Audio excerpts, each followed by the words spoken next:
This video is for you if you are looking to lose more weight, or you don't have tons of time for exercise, or if you're just looking to better understand why intermittent fasting works for people. And also, if you're looking to improve things like your blood pressure or your cholesterol levels, the joint pain, brain fog, even increasing your sex drive and your energy, I'm gonna walk you through a 5-step method that'll help you accomplish all of that. But before we jump into the method itself, you need a little bit of context. Learning about this changed my entire life and has helped all of my clients fix their metabolism. So here's a quick explanation of how your body uses macronutrients in your diet. So you have carbohydrates, you have fats, and you have proteins. Each one of these plays a specific role, and sometimes they're used as a fuel source, sometimes they're used as building blocks. For example, carbohydrates are only used as a fuel source. Fats are used as a fuel source, but they also serve as building blocks. All of your cell membranes are made of fats. And protein provides you with primarily building blocks for all of your cells and your tissues. And it also sometimes serves as a backup fuel source, so you can convert proteins into carbohydrates, but we're not gonna worry about that for right now. All you need to know is that your body can only run on 2 sources of fuel. One is carbohydrates and one is fat. And even the backup fuel source that comes from protein, it's your body converting protein into carbohydrates or glucose to use as fuel. So you're either using glucose or ketones or ketone fatty acids for fuel. In other words, you're either burning sugar or you're burning fat for energy. And I'm emphasizing this multiple times for a good reason. Because if you're struggling to lose weight, it's very likely that your body is stuck running on carbohydrates or sugar for fuel. And fat is a much more efficient source of energy, so you want to be in fat burning mode for the majority of your day. And that's also what prevents you from gaining weight, because your body is accustomed to burning fat for energy. So I'm gonna explain exactly how you can do that. But first, you need to understand the 3 buckets of energy in your body. Stick with me here. I promise this is all going to make a ton of sense in just a minute. And knowing all of this is going to help you understand why this 5-part fat burning method is so effective. By the end of this video, you're going to have 100% confidence that this will work for you. So you have 3 energy buckets here. Bucket number 1 is your immediate energy demands. So when you eat, you're immediately bringing some portion of that fuel into your cells and tissues to use as energy to do things like breathe or walk or blink, anything. Bucket number 2 is your short-term storage. And this is your liver and your muscle tissue.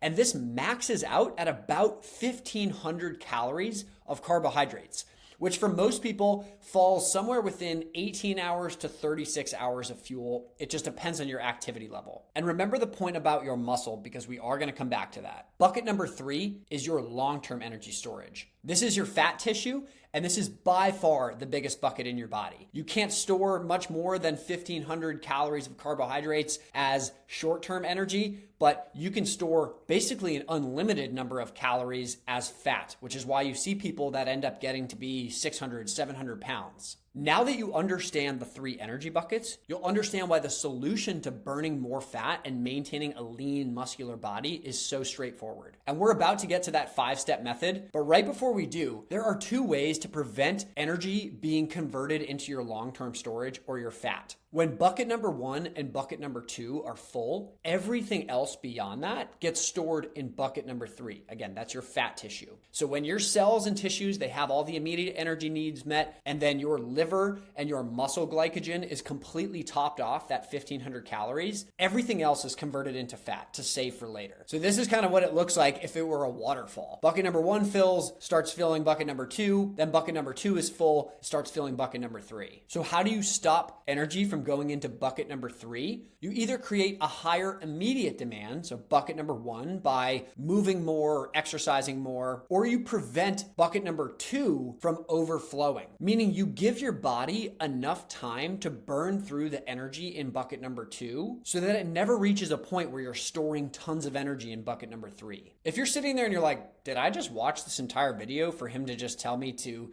eat less and move more? No, I'm sure you've heard that before, but that lacks context. I'm going to show you how to actually do this strategically in a way that works 100% of the time. It's not going to leave you starving. It's not going to leave you needing to go to the gym and exercise every single day. You really don't even need to change that much. So here is the 5-step method that you can use to burn more fat, guaranteed. And at the end of this video, I'm going to provide you with 4 bonus tips that'll help you get even better results in a shorter amount of time. And right before we get to step one, I want to make an important point, which is when your body is allocating glucose to each of these energy buckets, you end up having glucose obviously floating around your bloodstream. And unfortunately, your body is an imperfect system. So not all the glucose gets to where it needs to be, especially if you're consuming a lot of carbohydrates. That's what leads to glucose or sugar essentially gumming up your body. So getting stuck to different proteins and cells and mitochondria and organs. And that's what ends up leading to things like high blood pressure or cholesterol buildup and even joint pain or brain fog and reducing things like your energy and sex drive. Think of it like a traffic jam. You just have too much sugar in your system. And so it starts sticking to everything, which slows everything down and then leads downstream to all these other issues. So step number one to burning more fat and maintaining a really lean body composition, it's to shrink your eating window down to 6 to 8 hours a day. Meaning you might have your first meal around 12 or noon, and then your last meal around 6 p.m. The reason that this is so effective is it allows your body to burn through that second bucket of energy, your short-term energy storage. So your body starts to tap into the glucose that you have stored in your muscle tissue and your liver. And this has been effective for every single client that I've worked with. It's important to note, this is focused on specifically burning fat. So if you're somebody that has a very low body fat percentage, or you're not looking to lose any additional weight, you don't have to shrink your eating window to this degree. This is just a really powerful metabolic tool for people that do want to burn more fat. Step number 2 is to exercise before your first meal. So by shrinking the eating window, you are allowing your body to burn through more of bucket number 2. And then by exercising before you eat your first meal, you are increasing the demands for energy bucket number 1, or your immediate energy. And you can do this through a number of different ways. Something as simple as a 20 to 30 minute walk. If you wanted to do body weight squats, it's actually shown to be very effective to do 10 body weight squats every 45 minutes. You could do that in the morning before you have your first meal. Or if you want to take it to the next level, you could even go for a short run or do a high intensity interval circuit before you break your fast. Step number 3 is to eat 30 to 40 grams of protein in your first meal. And if you remember, protein is primarily a building block. So you're not even providing your body with a ton of fuel. The other benefits of protein too is that it stimulates muscle growth. So it's actually going to help you increase bucket number 2, which again, when bucket number 2 is bigger, you're going to have a longer time before that overflows into bucket number 3, or your fat. Protein also takes the most energy to digest. So you're going to burn more calories just by eating more protein. And then the last piece is protein is extremely satiating, meaning it leaves you feeling full. So by having protein with your first meal, you're going to reduce cravings throughout the rest of your day. And this has been proven in multiple scientific studies. And don't worry about running out of fuel. You're likely going to have plenty of energy left over from bucket number 2. And if you remember, protein can also be used as a backup fuel source. So if you completely run out in bucket number 1 and bucket number 2, your body will tap into your fat storage for energy, and any glucose that you do need will be converted from protein. Now, step number 4 is to prioritize fats over carbohydrates in your first meal. So when you break your fast, that first meal should basically be 30 to 40 grams of protein and then a decent amount of fat and low carbohydrates. And there's a couple benefits to this. Number 1 is that short-term energy bucket, bucket number 2, can only be stored with carbohydrates. So you're not going to fill any of that by eating fats, and fats are a much more efficient energy source. They don't cause a rise and crash in insulin. So it's a much more balanced and sustainable source of energy, as opposed to the feeling you get after you have a heavy carbohydrate meal, where a lot of times you feel very relaxed. Sometimes you even want to go to sleep. There are certain vitamins in your body that are called fat-soluble vitamins, and you can't even deliver them to areas of your body without fat. So it's also very helpful to make sure you're getting the proper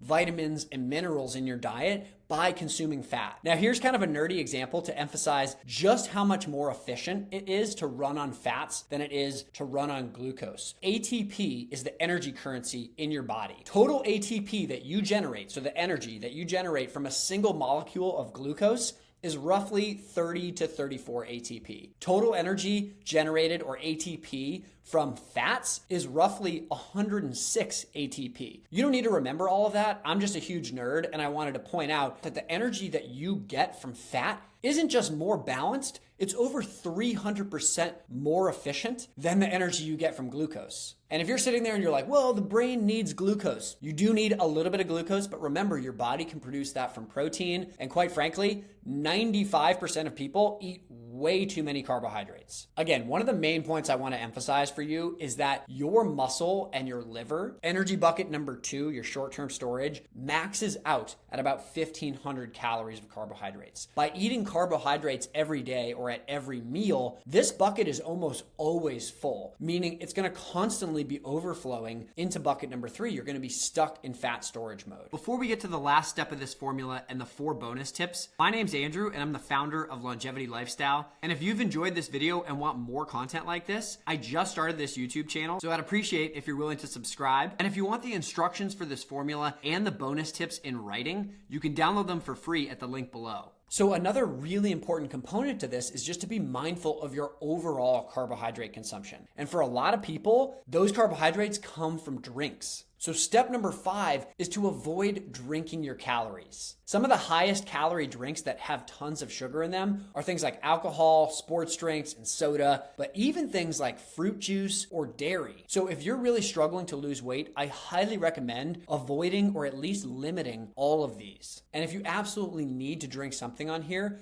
I'd probably go with fruit juice. And if you were to drink something like 100% lemon or lime juice, both of those have essentially 0 sugar, so you're going to keep yourself in fat burning mode. Soda and sports drinks tend to be the highest in their sugar content, but alcohol is a category that is really hard to avoid for people because on one hand, there's the social aspect. People drink with their friends, their family. On the other hand, alcohol is loaded with carbohydrates and it does lead to worse dietary choices. So if you go out and you have a couple beers, chances are you're going to be much more likely to get a burger and french fries or pizza later. If you are going to drink alcohol, my recommendation is try to keep it to like 1 or 2 drinks and definitely choose alcohols that have lower net carbohydrate content. So absolutely avoid the super sugary drinks, things like pina coladas or margaritas. If you stick to something like tequila soda or vodka soda and you don't have too many drinks, you can kind of have your cake and eat it too. Now let's get into the 4 bonuses. Bonus number 1 is all mindset, and it's to avoid all or nothing thinking. I see this all the time with clients where they're like, I couldn't make it to the gym, so I haven't worked out this week. Don't think that way. Something is always better than nothing. So obviously a 10-minute walk is better than no walk, 5 bodyweight squats better than no bodyweight squats, but this also applies to diet. So 20 grams of protein is going to be more helpful for your goals than 5 grams of protein. And even if you have a day where you don't stick to your 6 to 8 hour eating window, sticking to a 10 or even 12 hour eating window is going to be better than having a 16-hour window where you eat right when you wake up and right before you go to sleep. Bonus number 2 is another mindset related bonus, and it's to win the battle in the grocery store. Now this has everything to do with willpower, because the amount of willpower that it takes for you to resist a temptation is directly correlated to the distance that temptation is from you. A cookie in your pantry is 100 times more tempting than a cookie that's in the grocery store, because you have to go drive there. So when you go to the grocery store, don't go shopping when you're hungry. Go with a specific list. Plan out your groceries in advance and stick to that. And try to avoid getting caught in those middle aisles of the grocery store. Most of the healthiest foods are on the outer edges. If you wander through those middle aisles, chances are higher that you're going to grab some of the sugary, higher carbohydrate foods that are all packaged in a rainbow of colors and false claims about heart health. Bonus number 4 is to use exercise snacks or at-home weight. There was a really interesting study that was done on obese men. There were 2 groups of men in the study. One group sat for 8.5 hours while they were working, and then they went for a 30-minute walk. The other group got up every 45 minutes and did 10 bodyweight squats. And what they found is that the group that got up every 45 minutes to do the bodyweight squats, they had significantly better glucose control, meaning the energy allocation for those 3 energy buckets was much more efficient. So what does this mean for you? You can get great results by just doing extremely short 1, 2, 5-minute exercises at home, as opposed to trying to go for a longer run or a longer walk later in the day. And when I talk about adding weight, that's really taking it to the next level. So obviously, doing 10 bodyweight squats every 45 minutes, that's great. Start there. The next level, do 15 bodyweight squats every time you take a break to do that. The last level of that is to add some form of weight. So get a kettlebell or a dumbbell, and just that trigger, even 10 pounds, will help you build more muscle mass and it'll help you lose more weight. And the last bonus here is to surround yourself with people who want to see you succeed. If people in your life are judging you or they're pressuring you to do things that take you away from your goals, it's time to find new people to spend your time with. You become the average of the people that you're surrounded by. Be mindful of that. Team up with people that have the same goals as you, or they're at least rooting for you to succeed. If you want to better understand how people benefit from customizing this method to their own lives, you can check out this short video here. And if you want all the steps in this method and the bonuses in a written format, you can download it with the link below. If you found this to be helpful and you want more content like this, I just started this channel, but I have a ton of this stuff planned, so I'd really appreciate if you subscribe. Thank you again for watching. I hope this was super helpful and gives you the confidence you need to make the necessary changes in your life, and I'll see you in the next video.